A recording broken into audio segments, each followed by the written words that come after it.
Hello and welcome to our CCP College Credit Plus informational meeting. I am Monica Freilich, one of the school counselors here at the Medina County Career Center, as well as the CCP coordinator.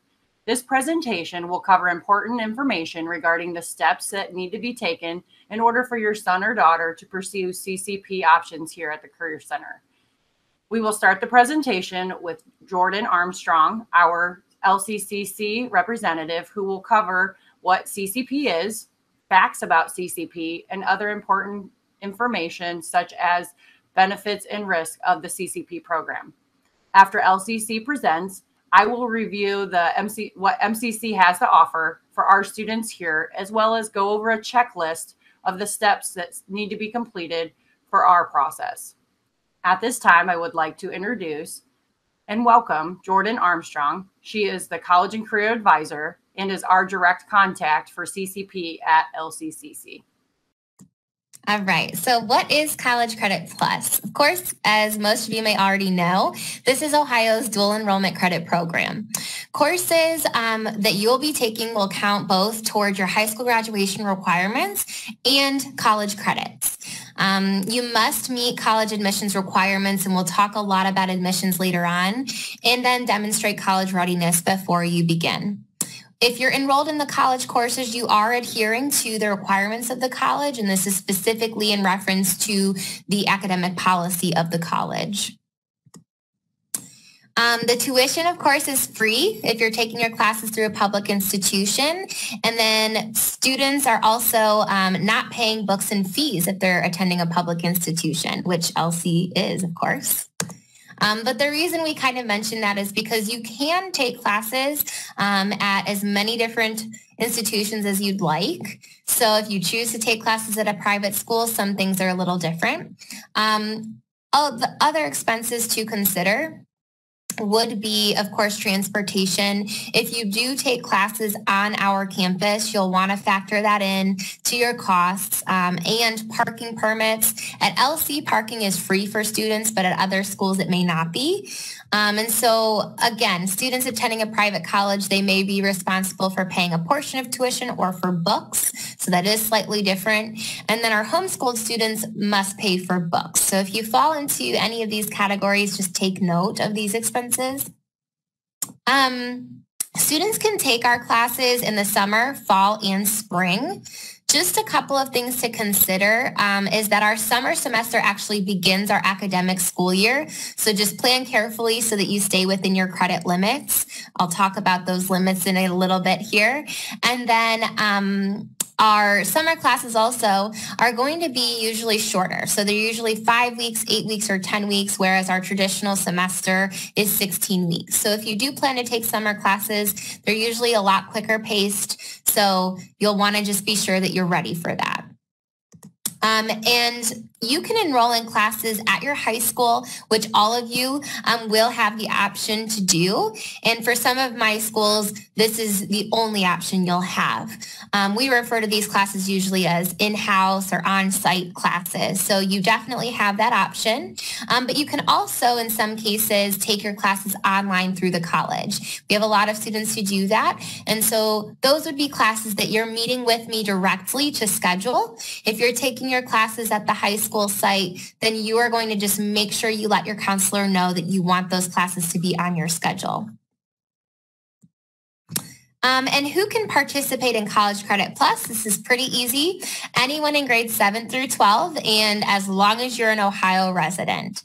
So what about the grades that you're receiving in your classes? The grades you're receiving are going to be the same that you see on both your college transcript as well as your high school transcript. So those are your permanent grades. And they're also factored into your high school and college GPAs. So again, just clarifying that dual enrollment term.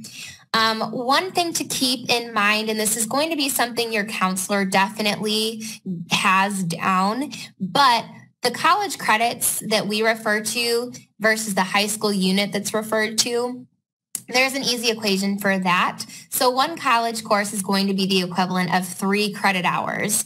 And then at the high school, that is equal to 1 high school unit. So again, that's just for you to kind of stay in the loop, but this is something that your counselor monitors every year. And then how do we weight your College Credit Plus grades? So if your high school is offering AP courses or IB courses in the same subject areas that you are taking college courses, they will all be weighted the same. I'm going to touch quickly on the athletic eligibility. If you fall into this category, just make sure you touch base with your counselor because they will make sure that you're staying within your requirements. But student athletes should confirm that the school is an OHSAA member. You'll want to learn those requirements. And then you'll want to know that summer CCP courses may not be used to bring a student in compliance with OHSAA. So again, touch base with your counselor, make sure that you're familiar with their policies. So we want to talk about the benefits of CCP. And of course, the biggest one here is that you're saving on the tuition and textbook costs. That's huge. But in addition to that, you're getting a head start on college. So you're earning your high school credits along with the college credits at the same time. You may get the chance to take courses that are not offered at your high school. So you just get a little bit of extra variety when you're taking classes. And then when students do complete their high school graduation requirements, oftentimes they get the ability to take some of those for fun classes, student's choice. So they can usually use those extra credits toward a career field. They might get to explore some options. So that is one nice thing to have the flexibility to do.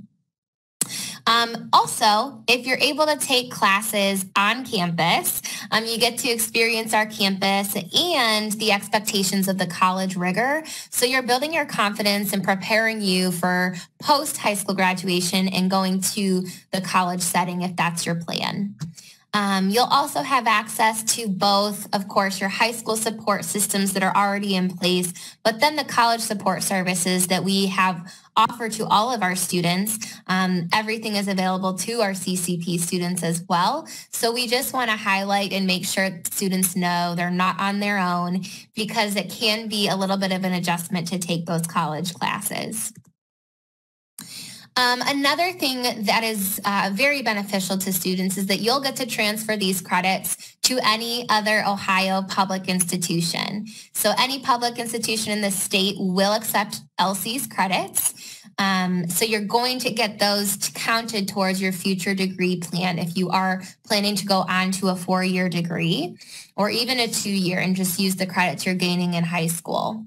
We always encourage students to make sure to check with your destination school to confirm that the credits would transfer. Like I said, they may be accepted at all Ohio publics, but you want to also kind of map out how they apply towards your future degree program. And then with our private institutions, it can be really hit or miss. So again, checking with them, confirming what they'll accept, that is the key if you're wanting to be very strategic about these classes. We've got a couple of resources listed here on the screen, the transfercredit.ohio.gov and transferology.com. You can use both of these to see how your credits might transfer to another school. And then the big thing I want to mention here when we're talking about transferring credits, you may be transferring college credits, but when you're graduating high school and applying to colleges, you're still going to retain your entering freshman status for scholarship purposes. And that's a big deal because freshman scholarships are generally more expensive than transfer scholarships. So for a traditional transfer student, there's not as much money available. So we want to just make sure to highlight that you are still a brand new first-time freshman when you graduate high school and you're applying to other institutions. So the biggest thing here is that we want to make sure you're finding the right path for you. So the benefits hopefully will outweigh these cautions that we're going to just briefly discuss because there are some. There are risks to underperforming. So if a student fails or withdraws from a college course, their school district may seek reimbursement of tuition and costs from the student and family. And that would be for LC, that's our standard rate of tuition. And then future financial aid could be impacted. That's something we would discuss if you fall into that category. Students may be placed on academic probation or dismissal by the college, so you would fall into our academic policy, and we would talk to you about what that looks like. And then grades students earn in the College Credit Plus classes permanently remain on their college transcript. Again, this is the big thing here to note, is that you don't want to get to your senior year of high school and be taking a class your second semester through the college that is required for your graduation. If you are underperforming, if you fail or withdraw from that course, you're going to be scrambling to make sure that you are able to graduate. So we always highlight this with students. Your counselors are really good about this, but it's just something to make sure you're taking responsibility of ahead of time too. And what does college ready mean? A lot of times we're referring to a standardized test score, but it is more than just that.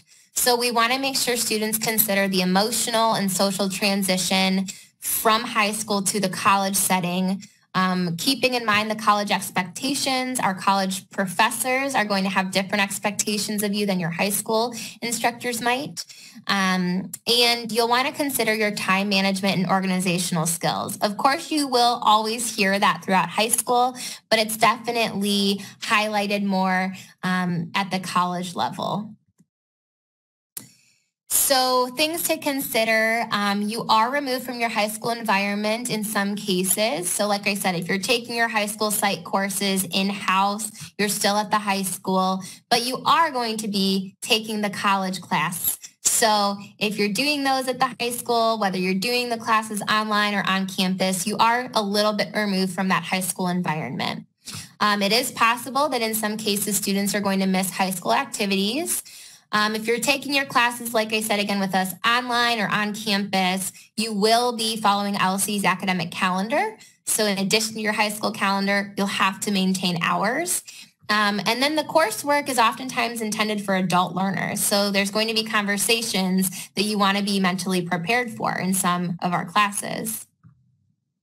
So what are the differences between high school and college? Testing is a big one. So tests are in high school sometimes given weekly or at the end of the chapters in a textbook. So you're getting them more frequently. You're not covering as much material. But at the college level, tests are going to be usually fewer in number, spaced out farther apart, and they're going to cover more material. This also will impact your study time. So in high school, typically, you're required to do your homework, the time outside of class, about 1 to 3 hours a day. At the college setting, our standard rule of thumb is about 2 to 3 hours of homework for every hour spent in class. So that could equate to about 3 to 5 hours a day. Again, this is outside of class time. The knowledge acquisition is different. In high school, your information is usually provided mostly in class, and then your out of class responsibilities are more minimal. The college setting is different. Your coursework is generally going to be more independent thinking, longer writing assignments, and there's going to be more out-of-class research time that you have to dedicate. The grades, again, this is going over the quizzes, tests, and homework assignments. That's usually what factors into your high school grade. At the college setting, your grade's going to be comprised of fewer tests and fewer, if any, homework assignments, and that's about it. So very important to stay on top of things and don't get too far behind in your coursework and studying. And the parent role, this is a big one because at the high school level, our parents, which we highly respect, are strong advocates working closely with instructors, counselors, teachers, of course, at the high school setting. And at the college setting, students are protected under FERPA. So the college typically views students as an independent decision maker. And while we definitely want the parent to be serving as the mentor and support person for our students, oftentimes the students really must be able to take responsibility of their classes and work very independently than they do sometimes at the high school setting. So this is one thing that will be a little bit of an adjustment. But we do want to talk a little bit about our process. So just all of that to say, our CCP students do very well at LC. They sometimes even do better than our traditional students. So we really do have faith in our CCP students, and our entire team is available to make sure that they're going to be successful. So we do, of course, always have to cover the good and the bad, pros and the cons here. So the process for applying, all of our high schools will have a intent to participate form that they're going to provide to you. That form is due to them by April 1st. So that's always our deadline for the intent to participate. That's handled directly with the student and the high school. So that doesn't come to the college. But just make sure that you are meeting that deadline so that your school knows that you plan to participate for the following school year. And then our admissions process, the first step is to apply. So we will have an online application for students to apply through the website. They also are going to make sure that they are meeting our deadlines. And depending on where you decide to apply, if you're applying to multiple schools, keep in mind their process, their paperwork and deadlines, because it could be different than LCCC's.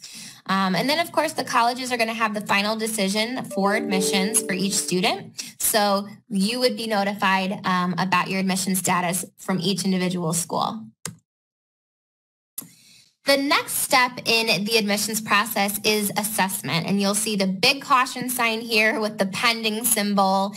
And this is because typically we will use a test score for admissions purposes. So whether that is the ACT or SAT, we accept both.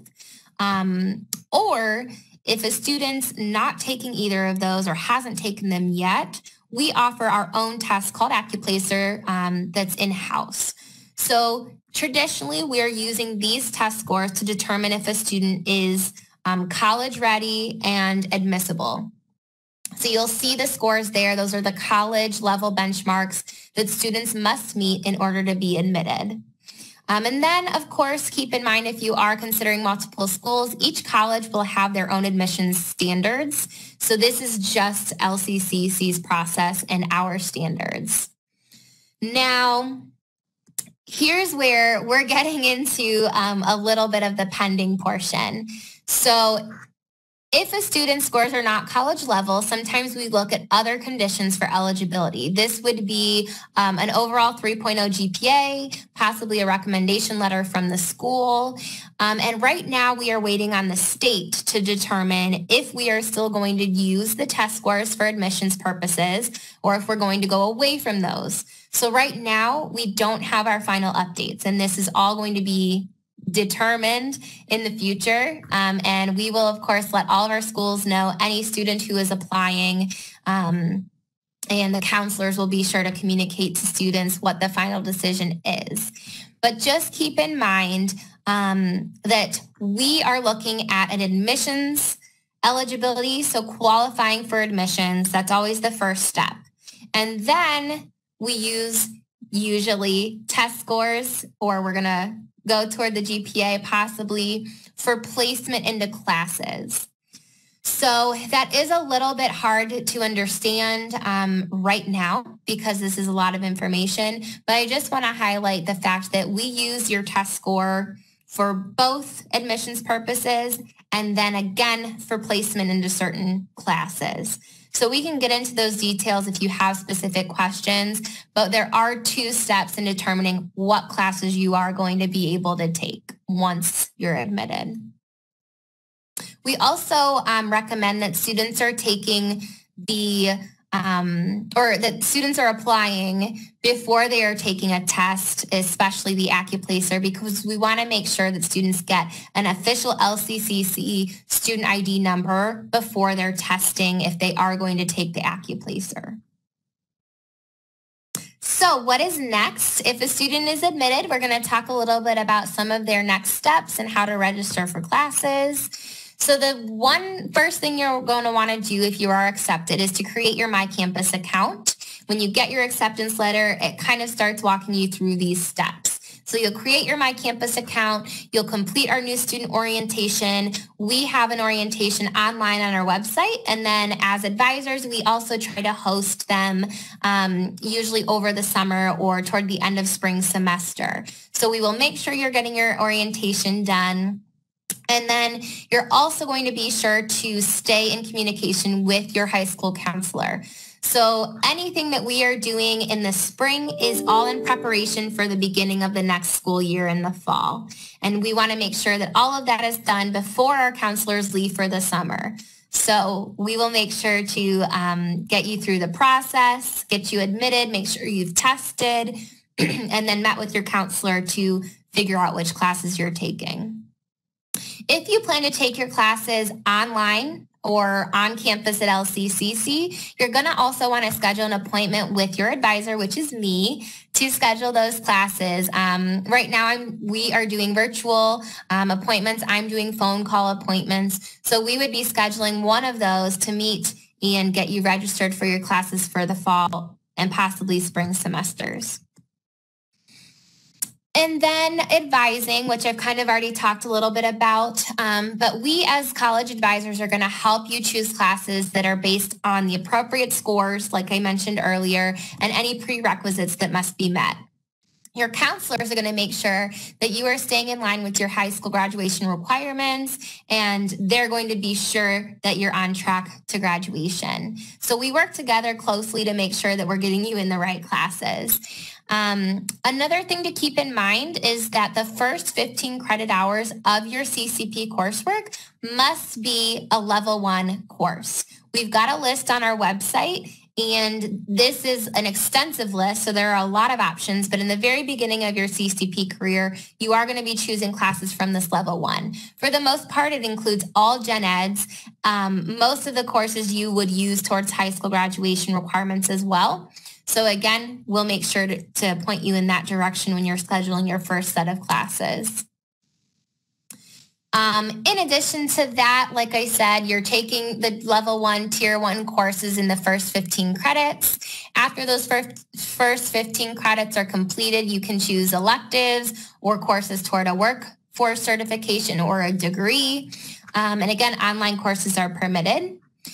Courses that are not permitted would include courses that are not for credit, any remedial courses, certain allied health and education courses because of what they require of the students, not usually possible for our high school students, any religious or sectarian classes, any phys ed classes, one-on-one private lesson classes like our music classes, any study abroad, and then any course with a really high fee, which most of our students aren't planning to take anyway. So those are some of the courses to steer clear of. And then how many courses can you take? So students are able to take up to 30 credit hours in a school year. This is what your counselor is going to be factoring in each semester. So we take that 30 credit hour limit.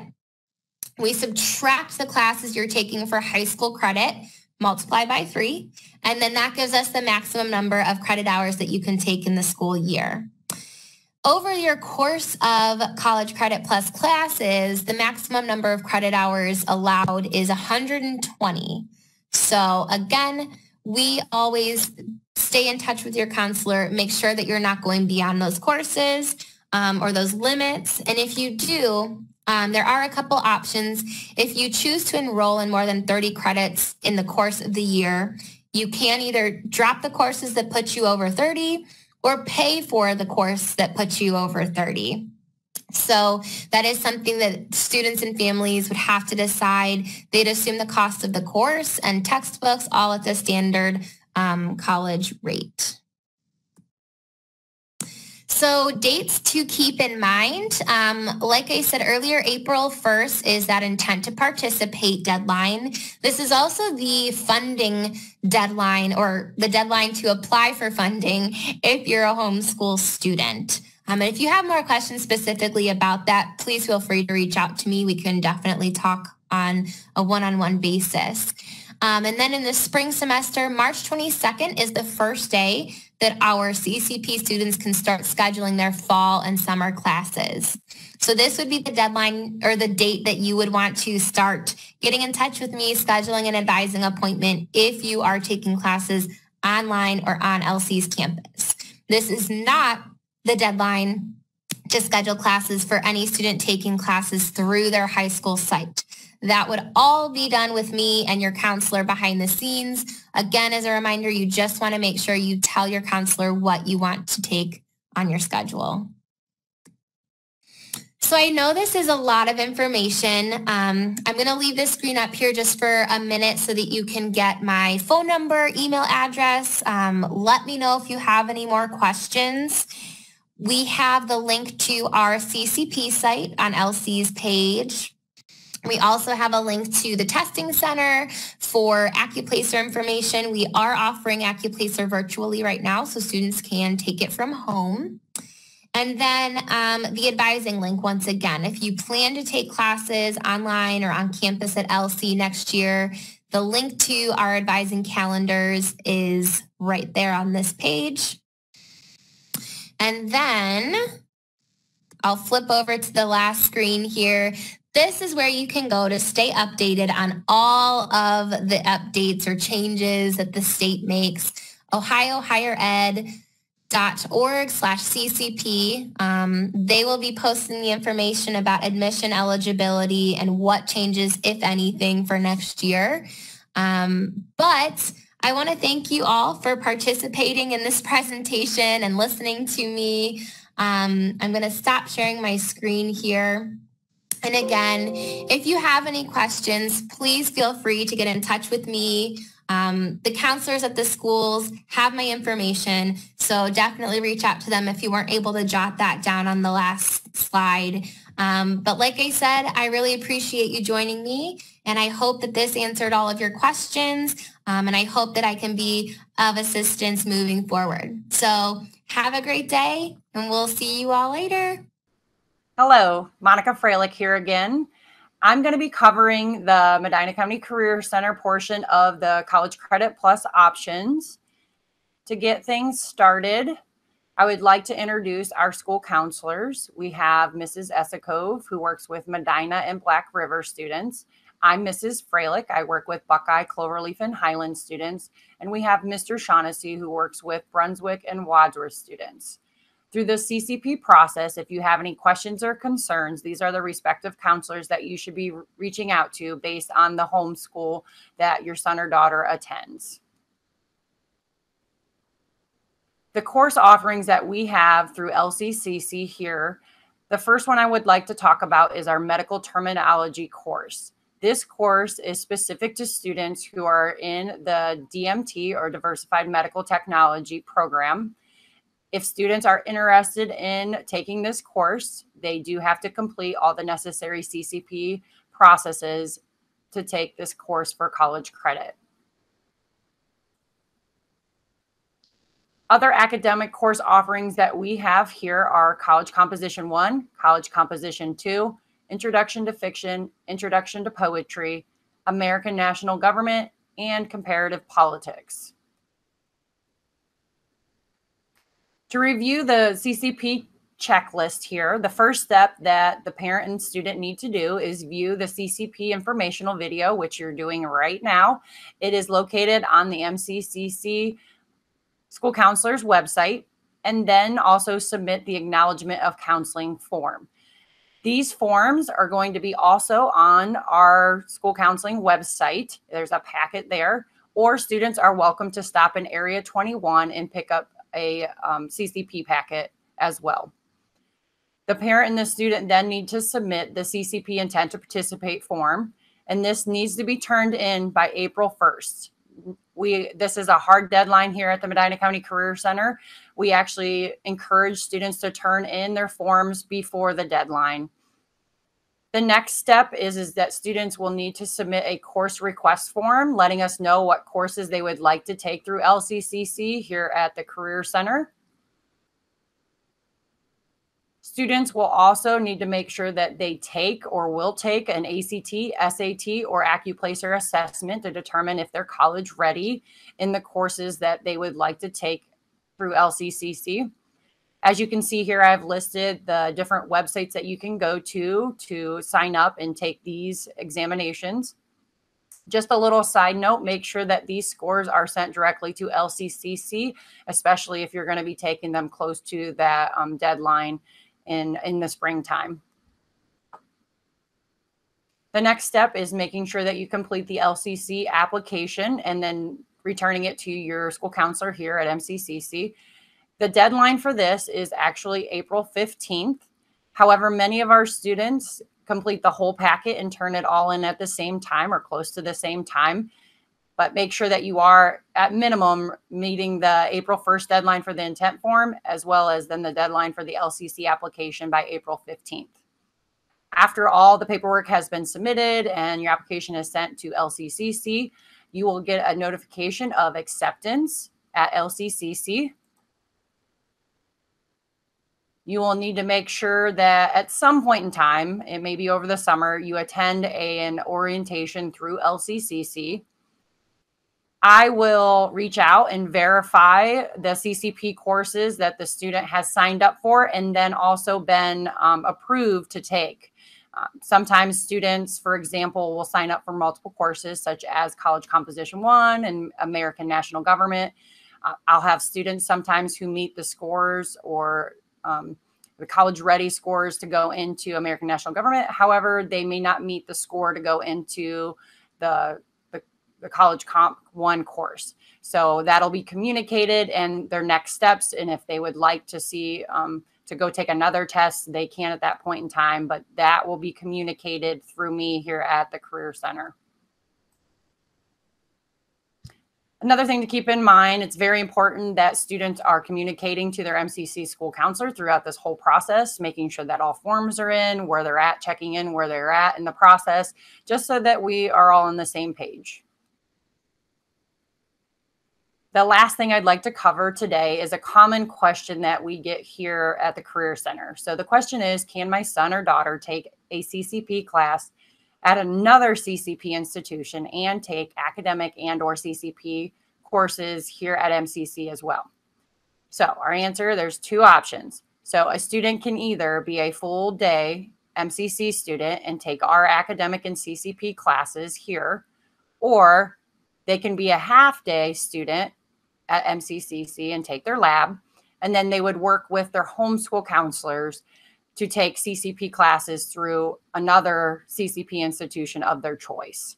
So those are the two options that we have. If at any point in time you have any questions or concerns, please reach out to the respective school counselors here at the Career Center, and we will help you out. If you have questions specific to LCCC, you can also reach out to Jordan Armstrong, our contact at LCCC. Thank you very much.